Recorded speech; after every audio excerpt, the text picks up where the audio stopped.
The newest twist in women's basketball, the Unrivaled League, which is run like a startup with the game's biggest stars.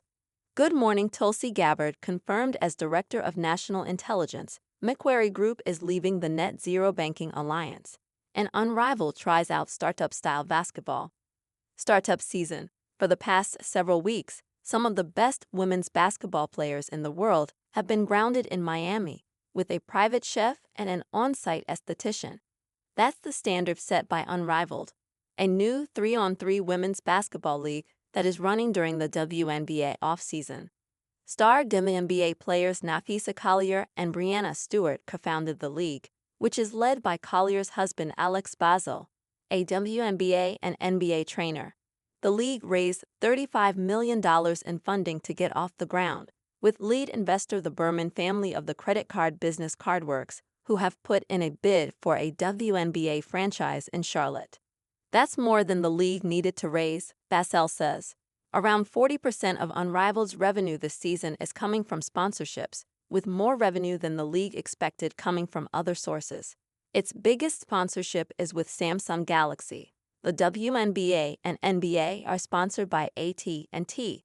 Its games have aired on TNT thanks to a multi-year deal. The first matchup in January drew an average 312,000 viewers, a number that's close to what WNBA games used to get on lower-tier networks before the league's recent surge. Unrivaled itself has 20 full-time staffers, with closer to 60 to 70 people working during the season. Unrivaled is positioned as an alternative to players' traditional off-season plans, earning sizable paychecks playing basketball outside the U.S., the ability to remain stateside and compete in one city, rather than even travel domestically, is appealing to players who are accustomed to leaving behind their friends and family and brand partners for months at a time. Along with Collier and Stewart, Unrivaled players include Angel Reese, Brittany Griner, and Sabrina Ionescu, but no Caitlin Clark. Right now, the WNBA and its players' union are negotiating their next contract, with player compensation expected to rise for the 2026 season. Whether star players feel the need to compete during the off-season after WNBA salaries improve remains to be seen. Inaugural Unrivaled players were given equity in the league that only vests after 4 seasons, just like a normal startup, Bassell says. While the WNBA has been in transformation mode, Unrivaled has the opportunity to build something from scratch. In some ways, that's easier. No union negotiations and no baggage.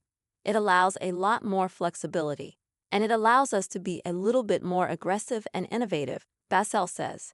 The Unrivaled season is running from January to March, and this week players are competing in a one-on-one tournament. But Unrivaled benefits from the path the WNBA has carved. Fans are tuning into Unrivaled games to watch their favorite players, who they know from the WNBA. That was always the model. We get the most popular, best players in the world, and they're going to probably bring their fans with them, Bassell says. While Unrivaled has teams that compete against each other, those teams so far don't have city affiliation or owners, although selling ownership stakes is on Unrivaled's agenda. Some fans are turning out to watch games in Miami, but most of the buzz is on social media.